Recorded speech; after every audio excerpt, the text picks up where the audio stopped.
नमस्कार। आज एक गीत पर चर्चा की जाएगी। पुस्तक का नाम है पथ को मोड़ देख निज पिय को। आध्यात्मिक भावभूमि के गीत हैं जो साधना परक हैं और साधना में जो अनुभूतियाँ होती हैं उन पर आधारित हैं।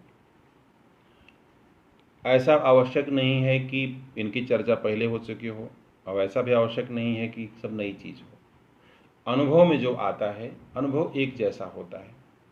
स्पिरिचुअल अनुभव एक जैसा होता है, भौतिक अनुभव अलग अलग होता है।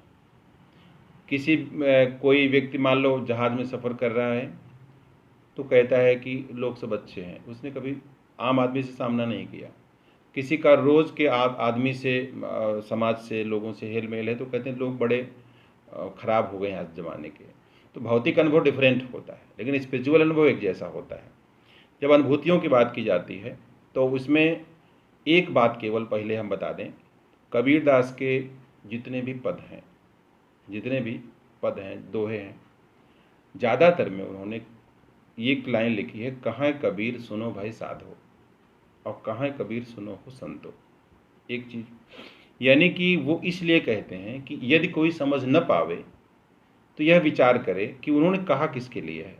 कहाँ कबीर सुनो हो साधो, सुनो हो संतो, यानी वो जिस लेवल पर बैठकर बात कर रहे हैं उसको आप तब सही या गलत कहो जब उस लेवल पे आप पहुँचो, तब तक आप प्रयास करो समझने का। एक बात हुई। दूसरा, तमाम दोहों में उन्होंने कबीर शब्द का नाम लिखा है ना। कबीरा खड़ा बाजार में, या तमाम जगह कबीर, या जो लोग गाते होते हैं कबीर नाम लेते हैं। इसका मतलब यह है कि कबीर का अनुभव है ये।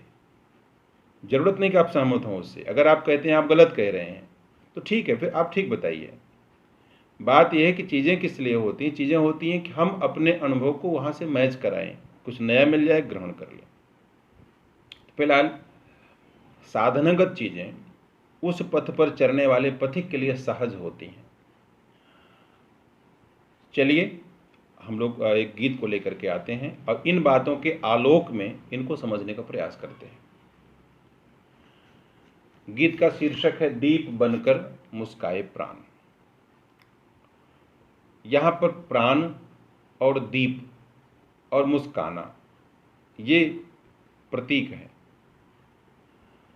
दीप बनकर मुस्काए प्राण, यहाँ लिखा मुस्काए प्राण, प्राण बहुवचन है। गीत शुरू करते हैं, आगे बढ़ते हैं। लगी जब अग्नि मूल में जान, अनाहत तट का कुछ संधान, बना हर मोती लौ की आन, दीप बनकर मुस्काए प्राण। पहले गीत पूरा कर दें। कर्म का मर्म साधना कर्म, श्वास का धर्म श्वास रुक जाए, करेगा कौन, रहो अब मौन, मिले जब भवन अमन उर्छाए। सिद्धि मचले ले धुन की ओट, समझ में आए वर्ण विधान, बना हर मोती लौ की आन, दीप बनकर मुस्काए प्राण। मिटी जब आस लखो विश्वास, नहीं परिहास की अवसर जान, मोद की गोद असत्य विनोद, सहज यह शोध रुचिर पहचान, साध्य सुधि की हो क्या बात, साध्य सुध की हो क्या अब बात, सुधा का भेद मिटाए बान, बना हर मोती लौ की आन, दीप बनकर मुस्काए प्राण। नृत्य घट बीच किलो उर सींच, पाद कुछ भींच कि हो अवतार, आहा यह गंध कि कितनी मंद, सनातन छंद के नव उद्गार। देखती मुग्धा होकर मुग्ध व्योम, लो बरसाए निर्वाण, बना हर मोती लौ की आन, दीप बनकर मुस्काए प्राण। मिटा मन आज बजे उरसाज कि कैसी लाज, फूटते गीत सुनो दे ध्यान, मधुर आह्वान अमर का गान, मिला अब मीत। उमड़ती प्रीत सिंधु तट तोड़, भेद घट रस बरसाए प्राण, बना हर मोती लौ की आन, दीप बनकर मुस्काए प्राण। और समापनीय छंद है, मिटे जब भाव विलुप्त अभाव, नियम की नाव हीन आभार, शीलहत हंस मर गया कंस, कृष्ण का वंश हुआ अपार। कर्णप्रिय सत्यवीर हैं खेल, प्रकृति की अभाए मुस्कान, प्रकृति की अभाए मुस्कान, बना हर मोती लव की यान, दीप बनकर मुस्काए प्राण। दीप बनकर मुस्काए प्राण, यह एक घटना की ओर इशारा करता है। साधना की एक ऐसी अवस्था जब यह घटना हो। फिर वही बात करते हैं, सुनो भाई साधो, माने जो अपने साध्य पर चल रहा है वही बता सकता है कि अमुक व्यक्ति को रास्ते में ये चीज़ मिली थी, क्योंकि जब आप चलेंगे आपको मिलेगी तो बात फिट हो जाएगी। उनको मिली थी, सही कह रहे थे, क्योंकि यहाँ पर ये चीज़ है। और जो नहीं चलता उस रास्ते पर, उसके लिए या तो कल्पना है या आस्था का विषय है। लेकिन ये साधना कैसी होती है, इसको हम समझेंगे दो तीन तरीके से, ठीक है। जैसे हमारा शरीर है,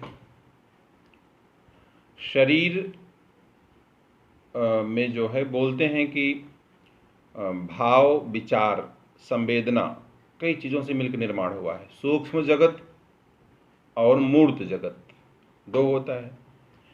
कि जैसे ये शरीर है, शरीर में 5 कर्मेंद्रियां, 5 ज्ञानेंद्रियां। सबसे बाहर क्या दिखाई पड़ेगा? कर्मेंद्रियां, यानी कि जैसे हाथ है, पैर है, गुदाद्वार, लिंग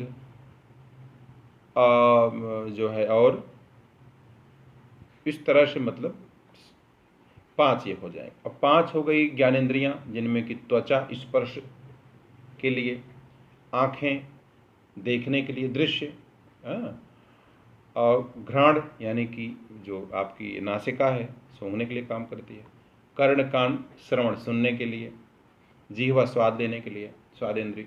इस प्रकार से 10 इंद्रियां हैं।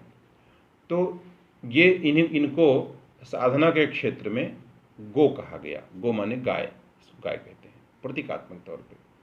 ये 10 इंद्रियां हैं। ये इनके बारे में आप हर कोई जानता है, लेकिन इसके अलावा कुछ सूक्ष्म अंतःकरण है। करण माने क्या होता है? इंस्ट्रूमेंट। करण माने होता है इंद्रिय। अंतःकरण यानी अंदर की इंद्रिय। एक बाह्यकरण, बाह्यकरण ये शब्द है, ठीक है। तो अंतःकरण या अंदर के साधन, अंदर की इंद्रियां, उनका निर्माण किनसे हुआ है? 4 चीजों से। मन इन 10 से सूक्ष्म है, छोटा है। मन से सूक्ष्म क्या है? बुद्धि। बुद्धि से सूक्ष्म है चित्त, और चित्त से सूक्ष्म है अहंकार। ये 14 हमारे यहाँ कहा गया, 14 भुवन चराचर जेते अमित जासु विस्तारा, यानी 14 प्रकार के संसार हैं जिनका अमित विस्तार है। और इन 14 संसारों में हम रमण करते हैं, लेकिन हम ये 14 संसार नहीं हैं, हम इनसे अलग हैं, यही जानना है। इन 14 संसारों में हम रमण करते हैं, लेकिन हम रमण करते हैं, 14 अलग हो गए, हम अलग हो गए, हम कौन है? तो जो मनुष्य का अस्तित्व है, ये जो सत्ता है, अभी तक लोग रिसर्च कर रहे हैं, लेकिन साधना के पथ पर चलने पे आपको बहुत कुछ दिख जाता है। कल की बात हम दोहराते हैं। बात हुई कि जिस चीज़ के साथ जितना समय आप बिताते हैं उतना उसके विषय में आप जानते हैं। जब स्वयं के साथ आप समय बिताएंगे तो स्वयं पर दृष्टि जाएगी, धीरे धीरे रुचि पैदा हो जाएगी और अंदर आप प्रवेश करेंगे। तो शुरुआत कहाँ से होती है? अलग अलग विधा में अलग अलग नामकरण है। तो एक साधना की विधा है जिसको योग कहा गया। योग, योग माने जोड़ना। और यह योग एक प्रकार की क्या है? अग्नि है, आग। अग्नि जब लगती है तो एक माचिस की तीली से पूरा घर जल सकता है, खाना पक सकता है, बहुत कुछ उसमें होता है। योग रूपी अग्नि। अब कहते हैं कि जिस तरह से आम का बीज बोएंगे तो मिट्टी में उर्वरता है, वो करेला भी पैदा कर सकती है, बबूल भी, अमरूद, लेकिन आम ही पैदा करेगी, क्योंकि जिस चीज़ का बीज होगा उसी का विस्तार होगा। तो बात यह है कि बहुत लोग कहते हैं हमें परमात्मा नहीं मिला, ये नहीं मिला, लक्ष्य नहीं मिला। बात है शुरुआत हमने गलत कर दिया। जैसा बीज वैसे वृक्ष होगा, होता है। तो जब साधना में की शुरुआत इस तरह से हो कि मूल में अग्नि लगी, है ना, भाई आपने पेड़ को सींचा, पत्ते पे पानी डाल रहे हैं, तभी पेड़ सूख जाएगा। डाली पानी डाल, अब अगर आप जड़ में पानी डालेंगे तो किसी को पानी नहीं डालना है, एक मूल सींचने सब सींच जाएगा। तो जहाँ पे बीज है मूल, उसको पल्लवित करेंगे तो उसी का अंकुरण, उसी का पेड़ बनेगा। मूल को संभालना हमारा वो है। इसको योग विधा में लोग कहते हैं मूलाधार चक्र। भक्त मार्ग में लोग कहते हैं कि अपने इष्ट की शरण जाओ। तो मूल क्या है? अब मूल पर बड़ा विचार है। कुछ लोग कहते हैं कि यही तो समझना है कि मूल क्या है। तो जो सूत्र है, इस बात का सूत्र अगर हम पकड़ लेंगे, सूत्र नहीं रस्सी, उसको पकड़ चढ़ जाएंगे। अंग्रेजी में आप फॉर्मूला कहते हैं। जब साधक सही सूत्र को समझ लेता है और इस पर चल पड़ता है, उसने चढ़ना शुरू कर दिया। अब चढ़ना शुरू किया रस्सी पे, तो जब उसमें अग्नि लगी तो आग बढ़ती चली जाएगी। पता लगा पटाखा जलाना है तो आपने एक जगह लगा दिया, पड़ते पर बम पे पहुंच गया, वो शुरू करते हैं कहीं पे। ऐसे जब साधना की शुरुआत मूल आधार से जब होती है, बिल्कुल फिट है। लगी जब अग्नि मूल में जान, अग्नि योग रूपी अग्नि जब मूल में लग गई तो क्रमिक विकास होते होते 7 चक्रों में एक है अनाहत चक्र, वो प्रतीकात्मक है। कहते हैं कि हमारे अंदर एक कुंडलनी है, ऐसे स्पाइरल, सांप जैसी ऐसे ऐसे स्पाइरल, जैसी स्प्रिंग होती है। ब्रह्मांड का आकार भी, गैलेक्सी निहारिका भी ऐसे, उसी मिड रोटेटरी आर्म पर सूरज है ना, सौरमंडल हमारा, तो उसका शेप ऐसे है। तो चढ़ता है ऐसे ऐसे ऐसे ऐसे ऐसे। और आपको बताएं, सबसे ऊंची सीढ़ी जो हो सकती है सुरक्षित, स्पाइरल ही हो सकती है। अगर लॉन्ग लिविंग हो, एवरलास्टिंग हो, तो ऐसे राउंड राउंड सीढ़ियाँ नहीं होती तमाम जगह पे, कितना दूर चढ़े जाओ आपको थकावट तो नहीं होगी। वे रचना ही ऐसी है। तो खैर, लगी जब अग्निमूल में जान, जब सही रास्ते से सही तरीके से आप शुरुआत करते हैं तो एक समय ऐसा आता है कि अनाहत तट का कुछ संधान। वैसे क्या होता है कि जैसे आप चढ़ रहे हैं, थोड़ी देर छोड़ दिए, फिर नीचे आ गए।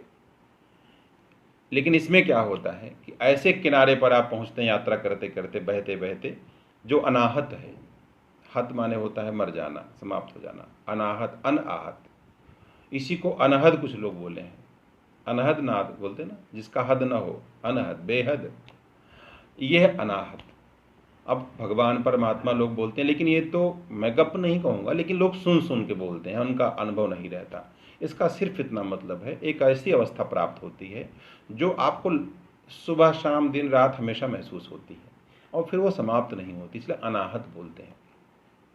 भगवान तो लोग सुन सुन के बोलते हैं भगवान की खोज हुई है। भगवान खोज नहीं होती है, वो एक ऊर्जा है, जो ऊर्जा उसकी उसका एहसास होता है, ऊर्जा जगती चली जाती है। मानो कि तमाम मसाले रखे हों किसी बिल्डिंग में, बहुत पुराना महल हो, आप तीली से जलाते चले जाइए, सब जल जाए, ईंधन पहले से मौजूद है।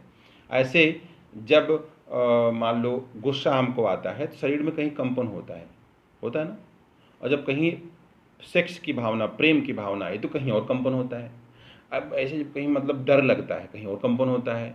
जब किसी से नफरत होती है, कहीं और कंपन होता है। तो इस तरह से जो ऋषियों ने रिसर्च किया कि एनर्जी के सेंटर हैं सब, ऊर्जा के केंद्र, तभी तो कंपन होता है, कुछ होगा तभी तो वाइब्रेशन होगा। इनको उन्होंने चक्र कहा, ऐसे समझो। तो किसी चक्र को समझने का मतलब होता है कि अधिक समय तक आप उसको, दो तरीका है, या तो उसके साथ समय बिताओ तो उसको आप जान जाओगे। हाई स्कूल पास कर गए, इंटर पहुंच गए। जो हाई स्कूल ठीक से नहीं पढ़ा, फेल हो रहा है, जब तक हाई स्कूल 10 साल पढ़े, जब तक हाई स्कूल नहीं पास होगा, इंटर नहीं पहुंचेगा। तो क्रमिक रूप से एक की तैयारी बढ़िया कर लो, अगले पहुंच जाओगे, एक तरीका। दूसरा तरीका क्या है कि सही रास्ता पकड़ लेंगे और चलते रहेंगे, बस पहुंच जाएंगे। तो भाव यह है कि जब शुरुआत करते हैं सही तरीके से साधना की, तो एक समय आता है अनाहत तट का संधान हो जाता है। एक ऐसा किनारा मिल गया कि वहाँ से आपको वापस नहीं होना है, अब अगली प्रगति होगी। अब इसको लोग कहते हैं अनाहत चक्र जब जागृत हो जाता है तो कब काव्य फूटता है, हृदय जो है आपका सक्रिय हो जाता है, हृदय केंद्र यही तो अनाथ है, सक्रिय हो जाता है, तो कविता फूटती है। ऐसे में कबीर जैसे लोग जो मसी कागज छुयो नहीं, कलम गयो नहीं हाथ, और गाना गाते हैं, रस गगन गुफा में अजर झरे रस गगन, माने वो पता न कहाँ से लाइन आती है। और सूरदास आँख के अंधे क्या से क्या लिख डाले, अब मंदिर अर्ध अवध बध हम सो हरिहार चल जात कहत कत परदेशी की बात, जो जो लिख डाले हैं बड़े बड़े विद्वान नहीं। अनाहत तट का संधान जब होता है तो एक पीयूष का स्रोत मानो खुल जाता है, एक ऐसा अमृत का स्रोत खुल जाएगा, अब बोलते जाओ थकोगे नहीं आप। बना हर मोती लव की आन, दीप बनकर मुस्काए प्राण। तो लेकिन ये कैसे होता है कि जब आन की बात आ जाए, आन माने टेक, इज्जत जिसको आप बोलते हैं, सिद्धांत की बात आ जाए, अब तो कुछ बात आ गई, तो लव की आन, लव माने क्या होता है, लगन, लव जलती है ना, लगन। तो जब आपकी लगन है कि नहीं है, ये कैसे प्रूफ होगा, उसके लिए आप कुछ भी कर सकते हो, यही इसका प्रूफ है। हम कहते हैं हमसे कोई प्रेम करता है, हमारे लिए कुछ भी करने को तैयार हो तो समझो प्रेम करता है। तो आन है, उस लगन की आन क्या है कि बना हर मोती लव की आन। अब मोती क्या है, अब बताओ, उसको मुक्ता कहते हैं संस्कृत में, उसी को यहाँ पे हम क्या कहते हैं, मोती कहते हैं। तो जो मुक्त कर दे वह मुक्ता है। अच्छा, मुक्त क्या करता है, समझ हमारी मुक्त करती है, बोध हमारा मुक्त करता है। भाई आपको 2 का पहाड़ा आता है तो 2 के पहाड़े में कोई टेंशन नहीं है, जिस चीज़ को आप समझ जाते हैं वो मुक्त कर देता है आपको, भैया आप आगे बढ़ो, अब यहाँ जरूरत नहीं है आपकी, आगे बढ़ो। तो मुक्ता को मोती कहा, बना हर मोती लव की यान। तो हमारी लगन का पहचान क्या है कि हमको बोध हो जाए उस चीज़ की, जान जाए, समझ ले, आगे बढ़े। वैसे प्रतीक क्या है कि हमारी हर श्वास जो आ रही है जो जा रही है उस पर दृष्टि हो, एक भी श्वास छूट न जाए। तो ये हमारी लगन की पहचान की, एक भी श्वास छूट न जाए। उससे क्या होता है, दीप बनकर मुस्काए प्राण। यहाँ दीपक है, यहाँ लव है, देखो इससे भी जुड़ गया। इसको बोलते हैं व्यंजना शक्ति, एक शब्द में कई अर्थ होते हैं। दीप बनकर मुस्काए प्राण, प्राण 5 होते हैं। अभी जो बात हो रही थी कि प्राण जो है उत्क्रमण करते हैं, ऊंचे केंद्रों में जाते हैं तो मनुष्य रचनात्मक हो जाता है, निम्न केंद्रों में जाते हैं तो गलत हो जाता है। और मनुष्य प्राण नहीं है, देखिए प्राण आत्मा नहीं है, आत्मा अलग है। देखो डिग्री है ना, परमात्मा, ये देखो फिर ही चर्चा कर रहे हैं, परमात्मा अलग है, आत्मा अलग है, जीव अलग है, शरीर अलग है। दूसरा, परमेश्वर अलग है, ईश्वर अलग है, जीव अलग है, शरीर अलग है। इसी को अंग्रेजी में जो बोलते हैं सुप्रीम सोल, गॉड जिसको आप बोलते हैं। फिर उसके बाद मैंने भाव इसका यह है कि अलग अलग डिग्रियां हैं, ये अलग अलग चीज़ें हैं।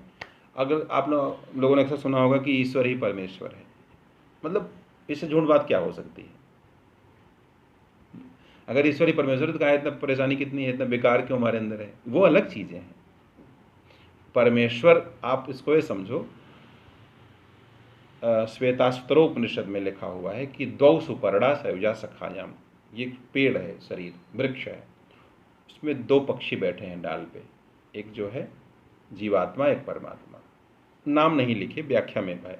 2 पक्षी बैठे हैं, एक पक्षी है जो कुछ नहीं कर रहा, अकर्म है, अकर्ता की स्थिति में, एक करता है, उस वृक्ष के फल को खाता है, मैं खाएगा, लेटरिन भी लगेगी, परिणाम भोगेगा। तो वह चक्कर लगाता है योनियों में, परेशान होता है त्रैतापों से। वो जो है दर्शक, दृष्टा, वो उसको देखता रहता है, वो निर्लिप्त है, ये लिप्त है। 2 पक्षी हैं, दोनों का गुण अलग है, स्वभाव अलग है। जब ये दृष्टा बन जाएगा तब वही बन जाएगा, तब तक वह वो चीज़ नहीं है। यहाँ पे एक आदत हो गई है, लोग वही उद्घोषणा करते हैं, बातें बड़ी बड़ी करते हैं, अवस्था वो नहीं होती है। इसी को संभोग कहा गया है, स्वांग भरने वाला। अब राम का कोई स्वांग भरने से राम हो जाएगा, एक्टिंग करेगा। तो ऐसे संत महात्मा जो होते हैं कपड़ा पहन के थोड़ी होते हैं, और संत महात्मा का कपड़ा से क्या संबंध। हो सकता है कोई व्यक्ति अच्छा, उसको पता नहीं हम अच्छे हैं, ऐसा नहीं हो सकता। तो भाव ये है, विषयांतर नहीं है, विषय पर ही है, अगर समझना लक्ष्य है तो, कि जब हम सही मार्ग पर चलते हैं तो ऑटोमेटिकली परिणाम सब सही सही आता है। और ऐसा लगता है कि मानो जो प्राण हैं, जो हमारे आधार हैं, प्राण का भी आधार होता है। तो प्राण कैसे बन गए, दिए जैसे बन गए, यानी कि प्रकाश देने वाले बन गए। अच्छा, अब प्रकाशित होना, प्रकाश देने वाला बनना, दोनों दिया है। अब दिया जलता है तो प्रकाशित करता है, दिया प्रकाशित नहीं है, दिया प्रकाशित कर रहा है, वो जल रहा है अंदर। तो प्राण जो होते हैं वो दग्ध होते हैं योग रूपी अग्नि से। अब प्राण पर ही ये जो जो आप चेतना की बात करते हैं वो प्राण से संबद्ध है। कहते हैं ना उसका प्राण दूषित है, प्राण पखेरु उड़ गए, हमारे प्राण बड़े बेचैन हैं। भाई प्राण ले जा रहे हो कहाँ हमारा? वो चेतना से प्राण का संबंध है। तो जब वो जलते हैं तो प्रकाशित होते हैं। जलने का मतलब क्या है? जलने का मतलब होता है कि जो चीज़ जल सकती है वही जलेगी, हर चीज़ नहीं जलती है।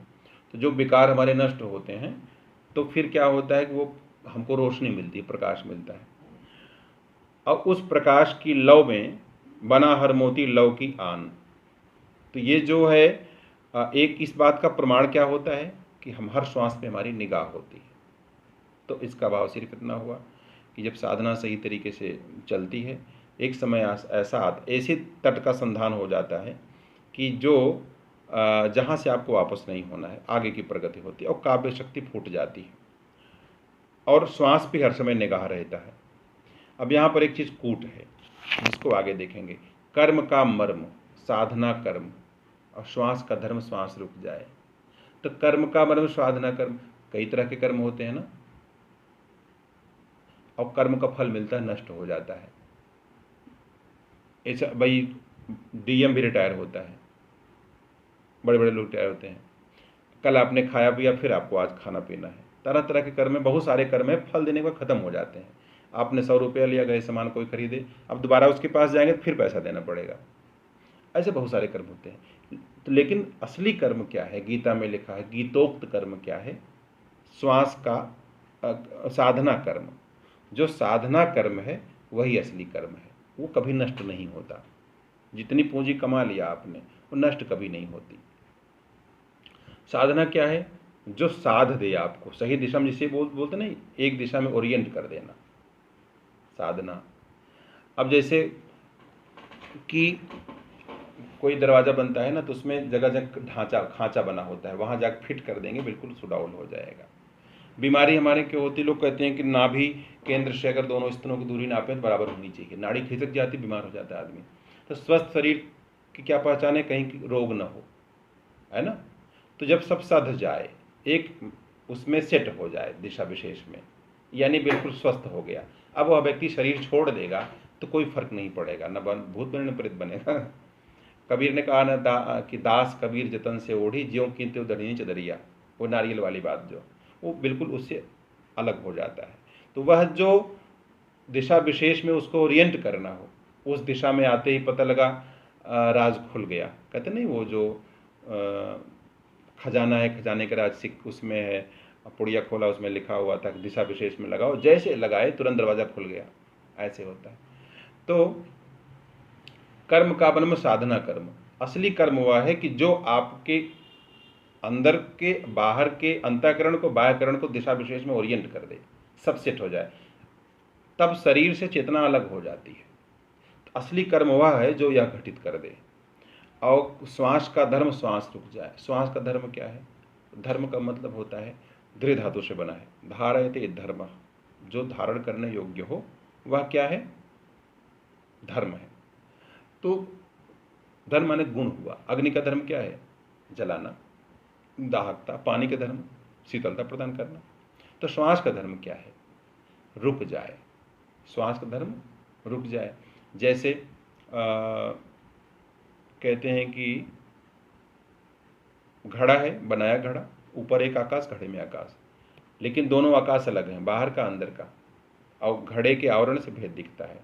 आवरण फूटा कुंभ जल जलय समाना, यानी कि वो आवरण भेद से है, दोनों एक है अंदर बाहर का। ऐसे श्वास आ रही है, श्वास जा रही है, यह सापेक्षिक अनुभव है। एक समय ऐसा आ जाएगा कि जब श्वास न आ रही है न जा रही है, इतनी तेज गतिशीलता है हमारी कि हमको लगता है कि वो जो है चल रही है। जैसे गाड़ी में बैठ करके आप जाइए, रास्ते में लगता है पेड़ चल रहे हैं, पेड़ नहीं चल रहे हैं। हम जैसे ठहरेंगे, पेड़ की असली पत्ती, तो हम, बुद्ध ने कहा नहीं मैं तो ठहर गया, तू तो कब ठहरेगा, लंगुल माल से। तो ठहराव, जिस दिन जब आप ठहर जाते हैं तो दिखाई पड़ेगा कि सब स्थिर है। वैसे ही श्वास स्थिर है। इस सापेक्षिक रूप परिवर्तन किसमें? शरीर में। जैसे मान लो आपका नाम राहुल है, 5 साल का राहुल है, 10 साल का राहुल है, 25 साल का राहुल है, कुछ बदल रहा है ना, कुछ बदल रहा है कि नहीं? शरीर बदल रहा है, अंत में बुढ़ा हो गया, जर्जर, नाती पोते खूं खूं कर रहा है, अभी भी राहुल है वो। तो एक नहीं बदल रहा है, राहुल चेतना, उसका नाम सुनील होता है, कुछ और होता है, लेकिन एक बदल रहा है। उस बदलने की वजह से ये बदलता लग रहा है। चेतना निर्लिप्त है, वो राहुल ही है, साहुल नहीं हो जाएगा। वो जो कहता है कि मैं था, मैं हूं, मैं रहूंगा, वो मैं क्या, कौन है? और हूं, था, रहूंगा, ये टेंस बदल रहा है, इसमें वो एक है। तो परिवर्तित होते हुए शरीर में श्वास स्थिर है। ये कैसे होगा? वही चीज दृष्टि डालने से।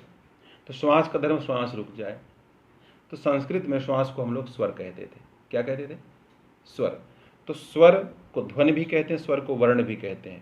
तो जब हम वर्ण विधान की बात करते हैं तो वर्ण माने ध्वनि होता है, ध्वनि माने स्वर होता है। स्वर को समझना, वर्ण को समझना, स्वर के सिस्टम को समझना, वर्ण विधान को समझना। ठीक है? प्रत्येक वर्ण क्या है? ध्वनियाँ है। ध्वनि को ही हम स्वर कहते हैं। स्वर है श्वास। बात को समझ आ रही है? तो जब श्वास पर दृष्टि डालते हैं, एक समय ऐसे लगता है कि श्वास स्थिर है, लगता नहीं है, श्वास स्थिर ही है। हम दिशा विशेष में सेट हो जाते हैं, है ना? तो जब श्वास को हम देखते हैं तो श्वास स्थिर हो जाती है, और यही श्वास का धर्म है। यानी उसका क्या है? गुण है। ये नहीं है हम कह रहे हैं कि ऐसा करना चाहिए, उसका मूल गुण यही है। जैसे कहो अग्नि का धर्म क्या है, आप क्या कहोगे? जलाना। यानी उसका मूल गुण है। ऐसा नहीं कि उसको जलाना चाहिए, उसको स्वभाव ही है जलाना, आपको नहीं पता है बस। तो श्वास का धर्म क्या है? कि श्वास रुक जाए। श्वास का गुण क्या है? वो चलती नहीं। इसका ये जटिल है, ये मतलब ये रहस्यात्मक है। श्वास वास्तव में क्या है? न आ रही है न जा रही है। तो श्वास का धर्म माने उसके कर्तव्य की बात नहीं कर रहे, उस गुण की बात कर रहे हैं। श्वास का स्वभाव क्या है? न आ रही है न जा रही है। कबीरदास ने एक इशारा किया, रा और म के बीच में कबीरा रहा लुकाए।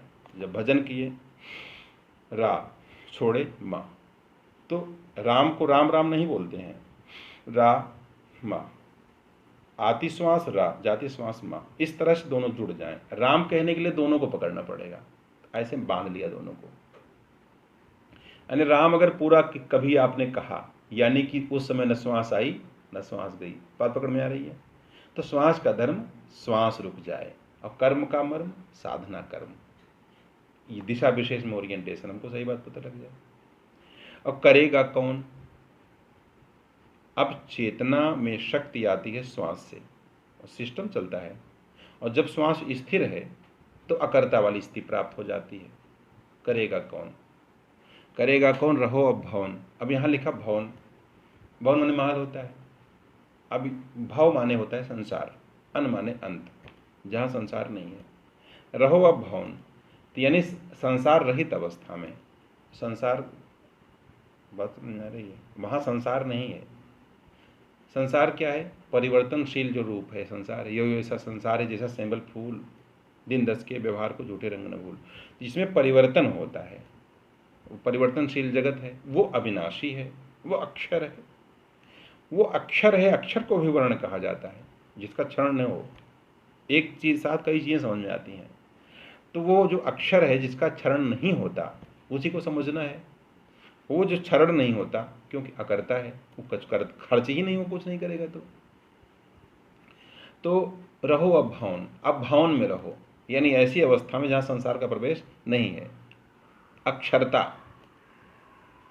बिल्कुल क्षरणहीनता, यानी अक्षय रहता है, वो स्थिर रहता है, एक रूप रहता है। रहो अब भवन, करेगा कौन? परिवर्तन ही वहाँ नहीं होता। और मिले जब भवन, सॉरी, रहो अब मौन, रहो अब मौन, मौन का मतलब शांत। और मिले जब भवन अमन उड़ छाए। अब जब भवन मिलता है, यानी ऐसी अवस्था संसार का प्रवेश न हो, तो अमन उड़ छाए। हृदय में महसूस आप क्या करते हैं? यहाँ अनाहत चक्र की बात करते हैं, हृदय के पास होता है। इधर कहते हैं अमन उड़ छाए, मन रहित अवस्था। तो 4 अंतःकरणों में पहला है मन। मन में स्मृतियाँ हो, मैंने कहा कि मन क्या है? स्मृतियों का समुच्चय, ऐसी स्मृतियों का समुच्चय जो परिवर्तनशील नहीं है, कुछ कर नहीं सकते। स्मृतियाँ बाधा पैदा करती हैं। तो स्मृतियाँ जब समाप्त हो जाती हैं तो मन समाप्त हो जाता है। किसी व्यक्ति से भोले भटके आप सब डिलीट कर दो पुराना, उनके सामने चाचा है पहचान नहीं पाएंगे, बहुत लोग पागल नहीं पहचान पाते। स्मृतियाँ ही हमारे मन है, स्मृति समाप्त मन समाप्त।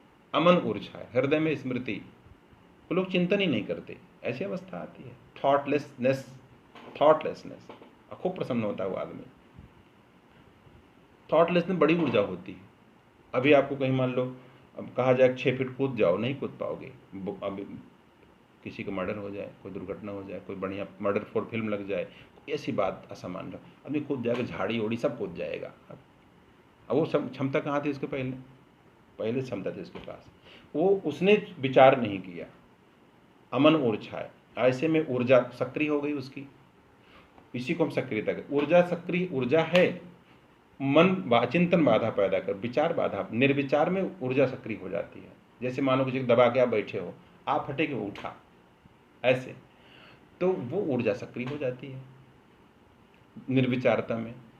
अब एक आदमी जो है उसके घर में आग लग गई तो एक पैर उसका पोलियो को मरीज था, मतलब बहुत पहले से।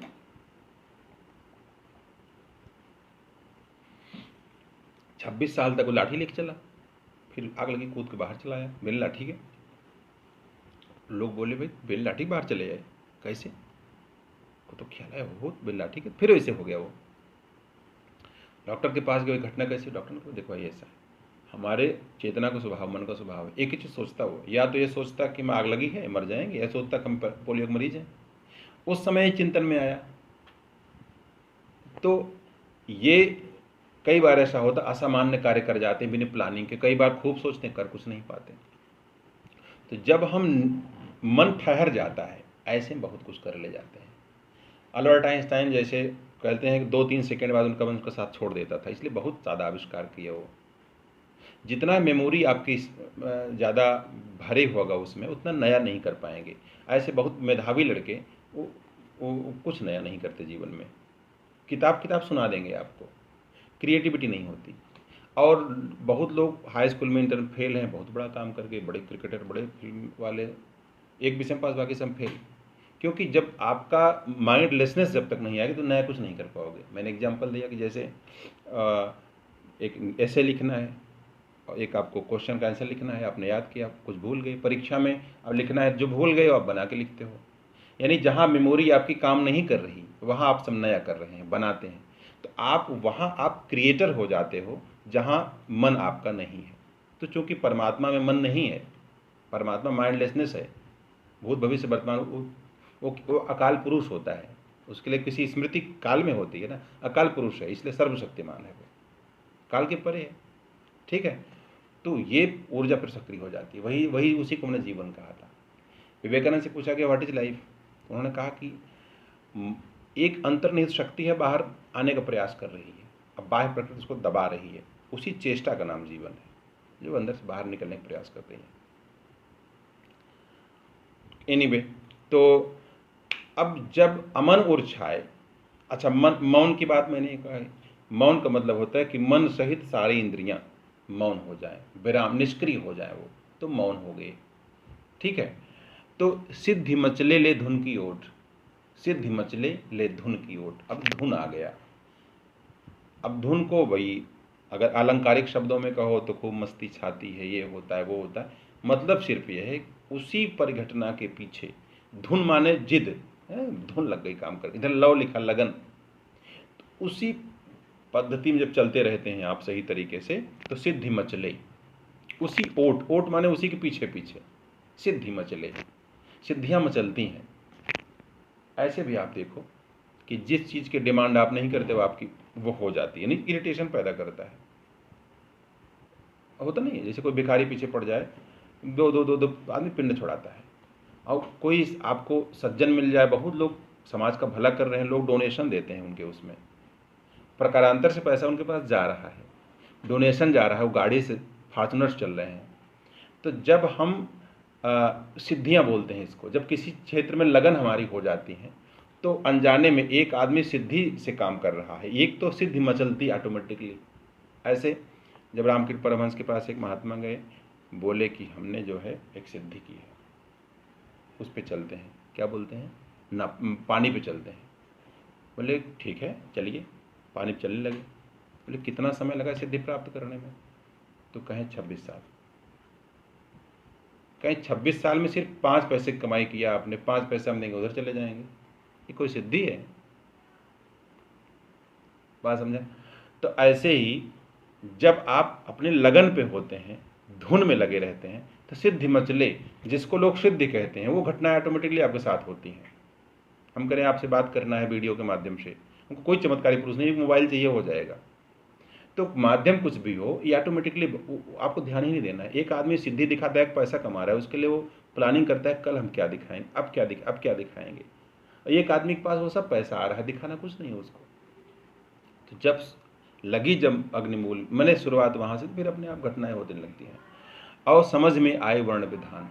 तो वर्ण विधान में एक तो ये बात हुई जो शूद्र, वैश्य, क्षत्रिय, ब्राह्मण, ब्रह्मविद वरीयान, ब्रह्मविद वरिष्ठ, और फिर आता है साक्षात्कार की अवस्था, इससे प्रज्ञता आती है।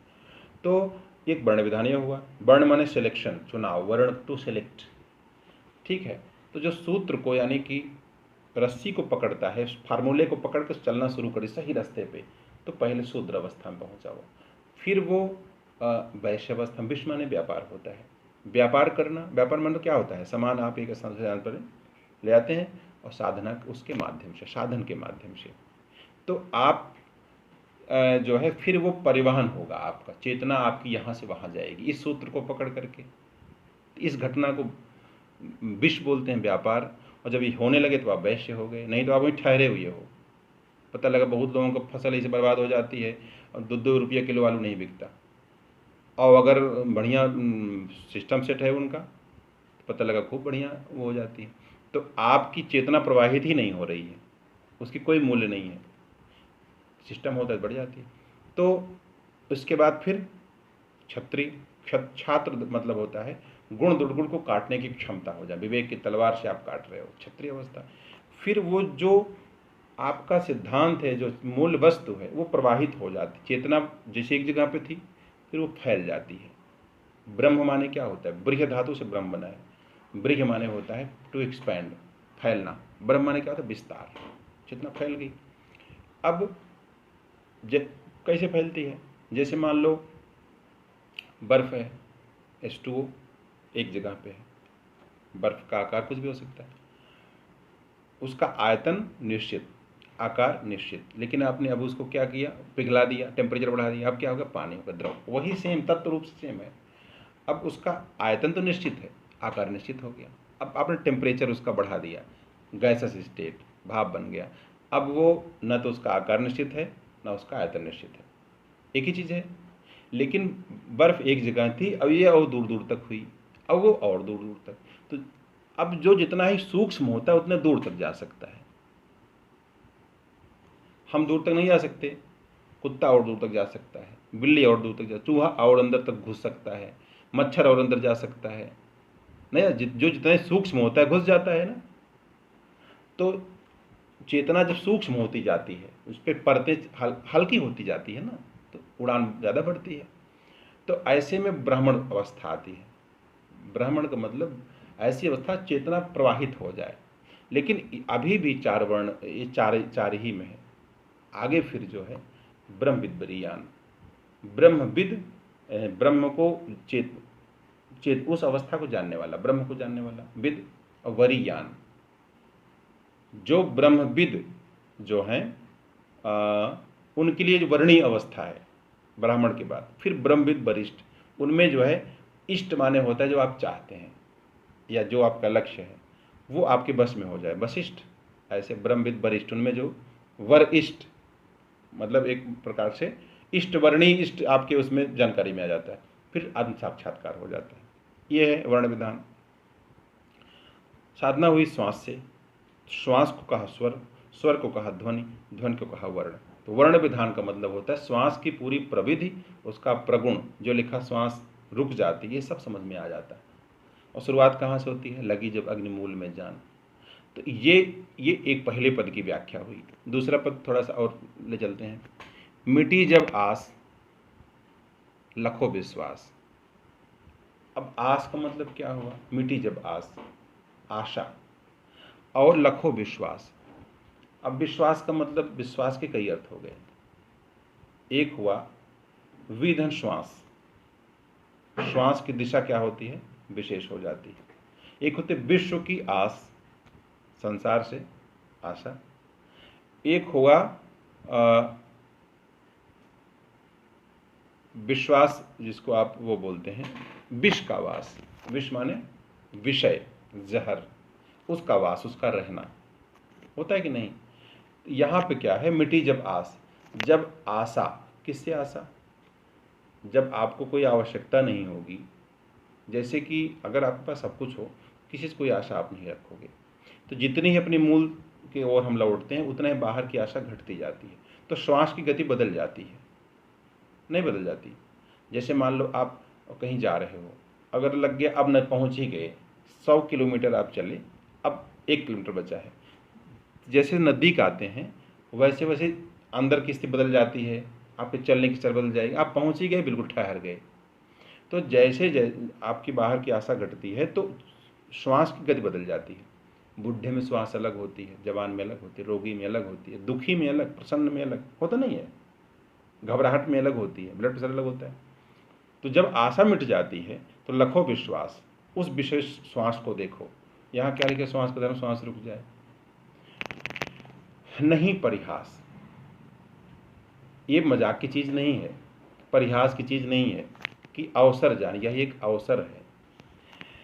मोद की गोद, गोद जानते हैं? क्रोध, गोद, मोद माने प्रसन्नता। आप प्रसन्नता के पाले में चले जाते हो, यहाँ ढूंढते हो कैसे खुशी मिलेगी, यहाँ पूरी की पूरी प्रसन्नता गोद में चले जाते हो। अवसत्य विनोद, ये विनोद की बात नहीं है, ये विनोद झूठा है, यहाँ ये सच्ची बात है। और सहज यह शोध, रुचिर पहचान, ये शोध मूल, पहले पद मूल था, उसी के प्रकाश में बाकी है। तो सहज यह शोध, यह जो रिसर्च है बहुत कठिन नहीं है। साधो सहज समाधि भली, और जहाँ जहाँ डोलों तह परिक्रमा, जो कुछ करो सो पूजा, जहाँ सोऊं तब करूँ दंडवत, भाव न आवे दूजा, साधो सहज समाधि भली। सब नेचुरल सहज हो जाएगा, है ना? तो सहज यश और रुचिर पहचान, इसका आइडेंटिफाई करना भी बहुत कठिन नहीं है। रुचिर बहुत प्यारा है, धीरे धीरे मस्ती में। और साध्य सुधि की हो क्या अब बात, सुधा का भेद मिटाए बान। साध्य सुधि, सुधि माने होश, शुद्ध करना, साध्य जिसको साधना है, सुधि माने उसका, उसकी होश। तो साध्य के सुध की अब क्या बात हो? अच्छा ये बताओ, आप मेरे बारे में कब सोचोगे? जब मुझसे आप दूर चले जाओगे। जो चीज़ पास में रहती है उसके बारे में नहीं सोचता, कि सोचता है?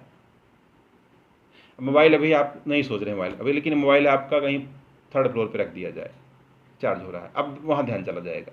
तो जो चीज़ हमसे दूर होती है उसी की सुधि आती है, नहीं आती है, और वही हमारा साध्य है।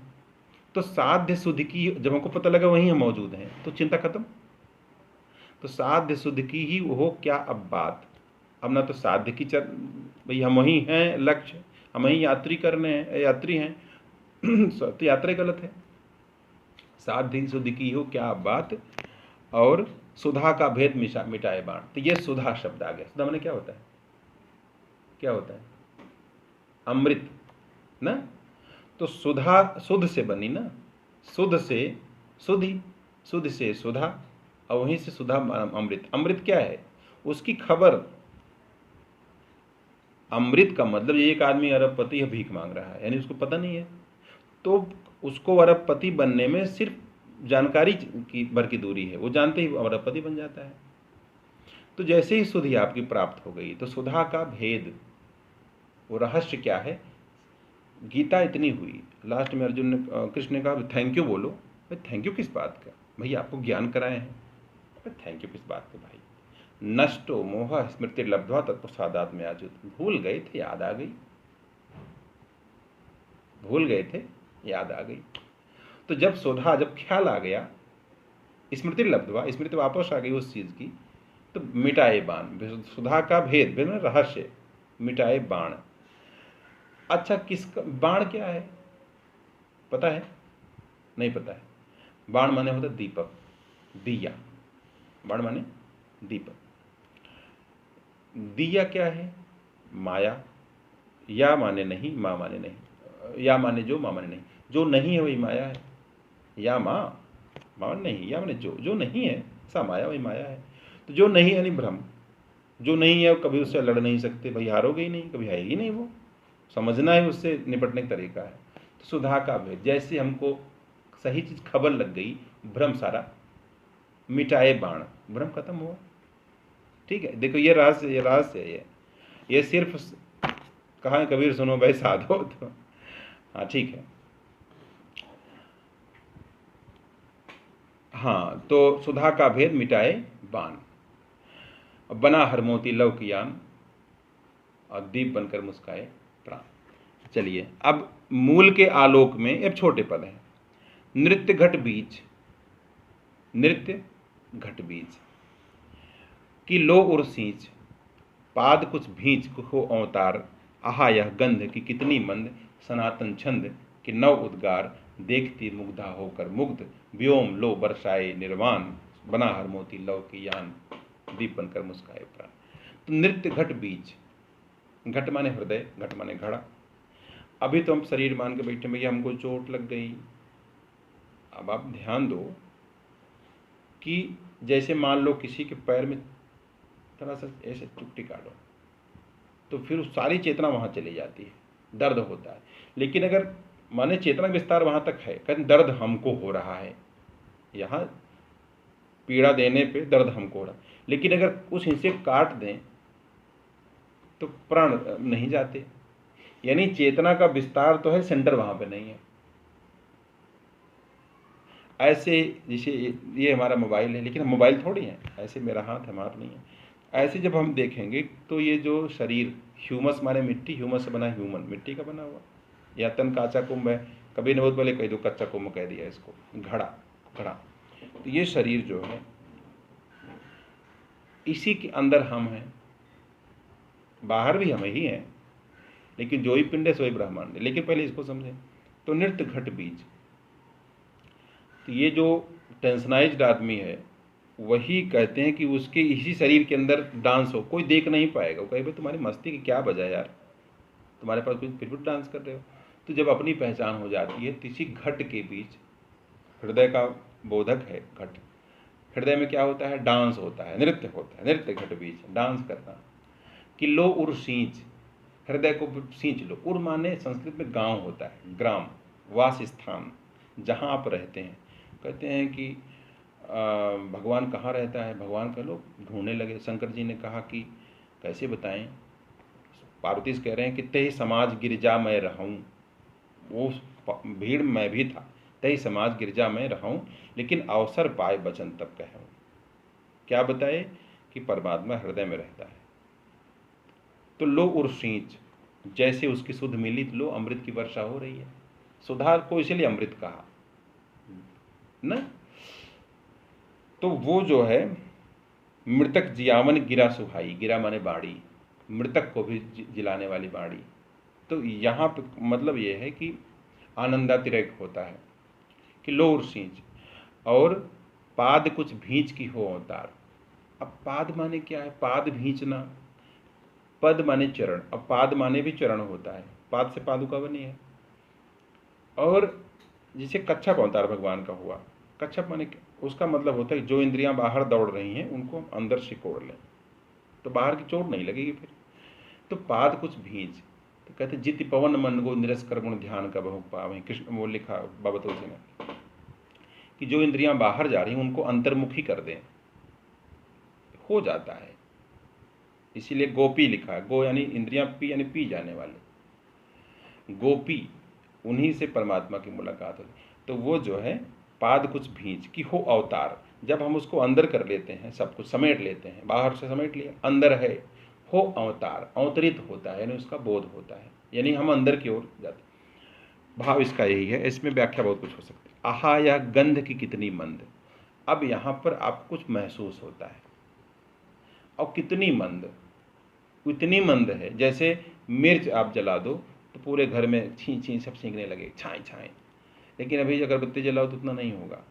ऐसे गुलाब नज़दीक नहीं जाओगे पता नहीं लगेगा, ऐसे तमाम फूल होते हैं, सुगंध है लेकिन नज़दीक जाने पे ऐसे ही उसमें सुगंध है, अट्रैक्टिव सुगंध है, लेकिन कितनी मंद। आहा यह गंध कि कितनी मंद, लेकिन सनातन छंद कि नव उद्गार। ये जो छंद है, छंद माने क्या है, आच्छादनत इत छंद, जो आच्छादित कर ले, ढक ले पूरी तरीके से चेतना को, वो छंद है। और कहते हैं परमात्मा के 6 अंग हैं, उनमें एक छंद, वेद के 6 अंग वेदांग, उसमें शिक्षा कल्प व्याकरण निरुक्त छंद ज्योतिष। वेद को जानना है तो 6 को जानो। लोग कहते हैं वेद में ऋग्वेद यजुर्वेद सामवेद, यही नहीं है। वेद के 6 अंग हैं, इसमें शिक्षा को जानो, व्याकरण को जानो, निरुक्त को जानो, ज्योतिष, तब वेद को समझोगे।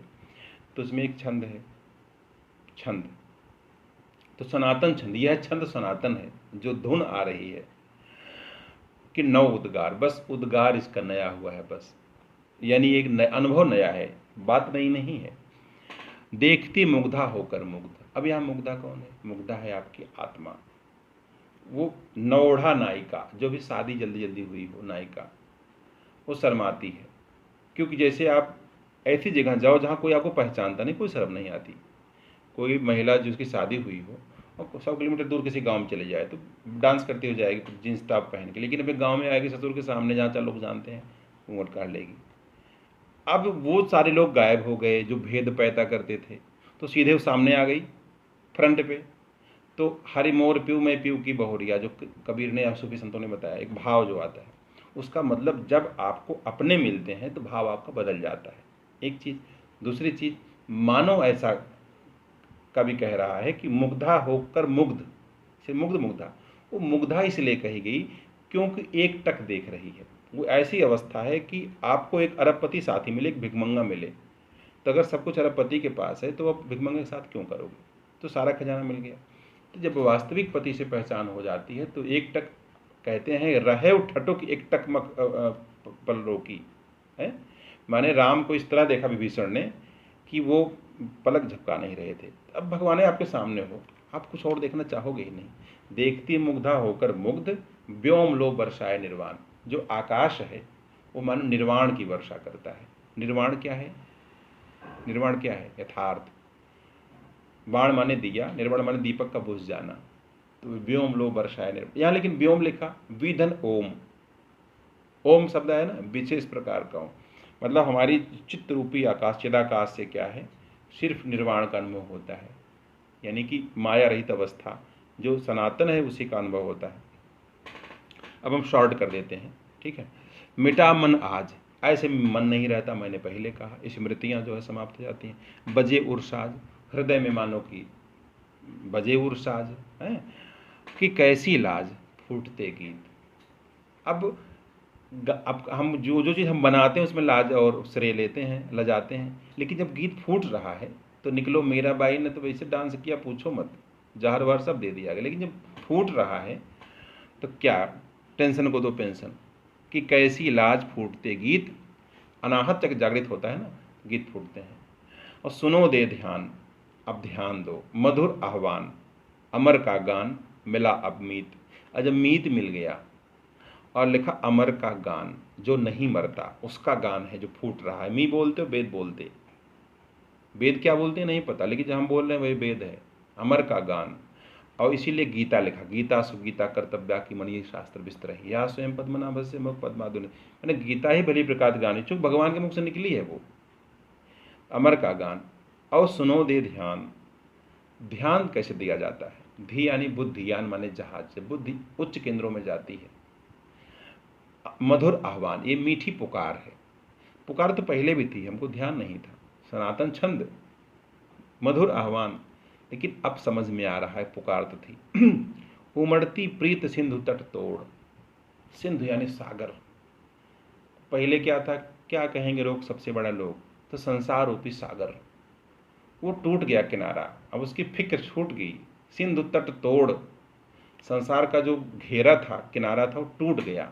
ऐसी बाढ़ आई प्रेम की, उमड़ती प्रीत सिंधु तट तोड़, भेद घट जो घड़ा था, बाधक था ना, बड़ी चेतना से बाधक था, वो कहा छोटे हैं वो बड़े हैं, भेद घट घड़ा, भेद रहस्य खुल गया, जो भेद था, पर्दा था, भेद घट। अब यहाँ भेद यमक अलंकार है, भेद माने रहस्य, भेद माने भेदना भी। भेद घट रस बरसाए निर्वाण, वो निर्वाण जो है रस बरसाता है, वो पर्दा चला जाता है, बना हर मोती लौकिया। और अंतिम समापनी छंद है कि मिटे जब भाव विलुप्त अभाव। अब अगर आप फ्रायड का मनोविज्ञान पढ़िए तो भाव चेतन, उसमें आप चलते रहोगे, लेकिन यहाँ है भाव और अभाव। अभाव यानी भाव रहित अवस्था। तो मिटे जब भाव विलुप्त अभाव, विरोधाभासी हो गया।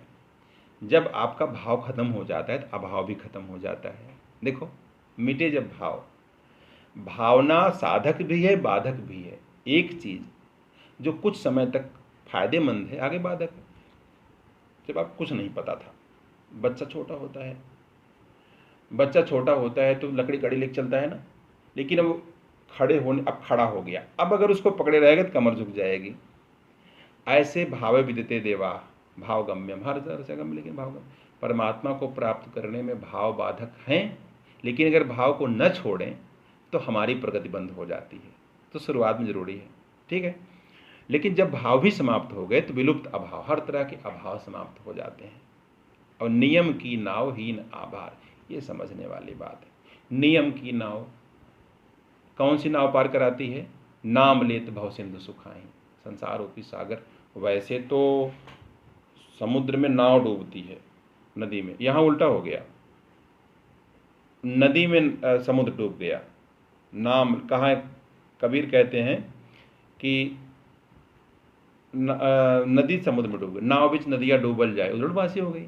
तो यहाँ कहते हैं कि नियम की नाव, नियम रूपी नौका, नियम रूपी नौका है जो उसके नियम के सहारे चलेगा। अथ योग अनुशासन, अनुशासन योग होता है, शुरुआत वहीं अथ होता है, शुरुआत। तो हीन आभार, किसका आभार व्यक्त करें? बस नियम पे चले तो मिला, यहाँ अग्नि लगी मूल में तो यात्रा शुरू हो गई। तो नियम की नाव पे चले तो नाम लेत भव सिंधु सुखाही, करहु विचार जन मन माही। नाम लेते संसार रूपी समुद्र में डूब जाता है, नियम की नाव में संसार रूपी समुद्र डूब जाता है। तो शीलहत हंस मर गया कंस, कृष्ण का वंश हुआ पार। कृष्ण कौन है? आकर्षति कर्षति इत कृष्णा, कृष्ण जो है आकर्षण के कारण है। तो मर गया कंस, जो कंस कृष्ण को मारने के चक्कर में था। कृष्ण विशुद्ध चेतना है। लेकिन शीलहत हंस, हंस बोलते हैं जीव को, जीव की ऐसी अवस्था, हंस मोती चुनता है, दूध को पानी को अलग अलग कर लेता है। तो हंस परम हंस सुना होगा। तो जब कोई जीव ऐसी दशा में प्राप्त हो जाए कि गलत सही की पहचान कर ले, विवेक, तो वह हंस कहा जाता है, हंसमुख। हंस की फणी मुक्त भी, हंस फणी किताब भी है, जीव की मुक्ति। अब परमहंस जो मुक्त दूसरे को देते हैं। तो शीलहत हंस, हंस शीलहत हो जाता है। किस पर शील करेगा? कौन अपना कौन पराया? वो जी विप्रशील गुणहीना, शूद्र गुणगण ज्ञान प्रवीणा, वो विशेष प्रज्ञावान पुरुष हंस है और शीलहत है, उसके लिए सब एक जैसी चीजें हैं। अब मर गया कंस, कंस विशुद्ध चेतना को थोड़ी मार सकता है, शरीर को मार सकता है। यहाँ कंस ही मर गया उस प्रयास में, यानी कि चेतना पर जो बाधक चीजें थीं, वो मारक चीजें, वो खत्म हो गई। और कृष्ण का वंश हुआ अपार।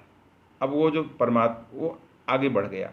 परमात्मा हमारे अंदर आया तो लेकिन बच्चा बन के है, बाल कांड है, ऐसी कांड घटना जिसमें बालक है, लेकिन यात्रा करते करते उस शक्ति को वापस पा लिया, फिर साकेत में गद्दी पा गया। तो चेतना की प्रगति करते करते कृष्ण का वंश हो, अब तक संकट में था, आया तो परमात्मा, लेकिन ये जीव ही रह गया। लेकिन आगे बढ़ने मतलब अब हम दोनों कुल उजियारी भजन है, एक कुल संसार का, एक कुल परमात्मा का, यहाँ भी नाम वहाँ भी नाम। तो जब हम सार्थक हो, भाई पिता का पुत्र पिता का नाम अगर कम न करे, बढ़ाए न तो कम भी न करे, तो उत्तराधिकारी सही कौन कहा जाता है? वो जो उसको नाम को बढ़ाता है। तो अगर हम अमित पुत्र हैं तो परमात्मा की परंपरा को आगे बढ़ाएं। तो कंस कृष्ण का वंश हुआ पार। तो कर्णप्रिय सत्यवीर हैं खेल, सत्यवीर कहते हैं ये कर्णप्रिय खेल हैं, सुनने में बड़े अच्छे लगते हैं, लेकिन है खेल है वो। और प्रकृति की अभ्याय मुस्कान। ऐसी दशा प्राप्त करने के बाद तब प्रकृति की लीला समझ में आती है। पहले हम नाच रहे थे, अब उसको दूसरों को नाचते हुए देखते हैं। प्रकृति की अभ्याय मुस्कान, अब बना हर मोती लव की यान, दीप बनकर मुस्काए प्राण। तो प्राण जो है दीपक बन जाते हैं, रोशनी प्रदान करते हैं, और हमारी हर श्वास में इष्ट का जप चलता है, और एक समय आता है बोध कर लेते हैं। तो इसी भाव को लेकर के पूरा गीत था।